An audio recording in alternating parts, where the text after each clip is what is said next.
Hey friends! Welcome to another video. Update muli tayo how much the exchange rate here in Saudi Real to Philippine Peso as of November 1, 2023. So para sa mga kababayan natin na nais magpadala ng pera sa Pilipinas at nais malaman kung magkano ang ating exchange rate, through STC pa rin to mga friends. At magkakaiba po ang palitan ng bawat bangko pero konti lang po ang difference nun. At least magkakaroon kayo ng idea kung magkano ang ating update exchange rate ngayong araw ng Miyerkules, November 1, 2023. So magkano nga ba ang ating exchange rate? Update natin mga friends, 1 real equivalent ng 15.3 pesos. Yan po ang ating update exchange rate ngayong araw ng Miyerkules, November 1, 2023. And kakapadala ko lang mga friends at yan po ang ating exchange rate ngayong araw na ito.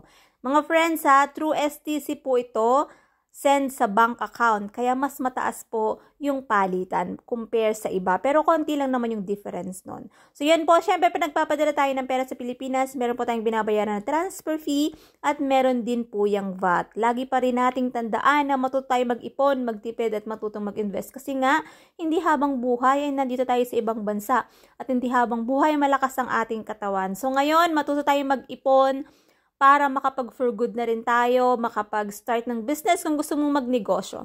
Kasi nga, merong kang na itatabing ipon. So that's it for today's video mga friends. Thank you for watching and see you in my next update. God bless everyone. Much love.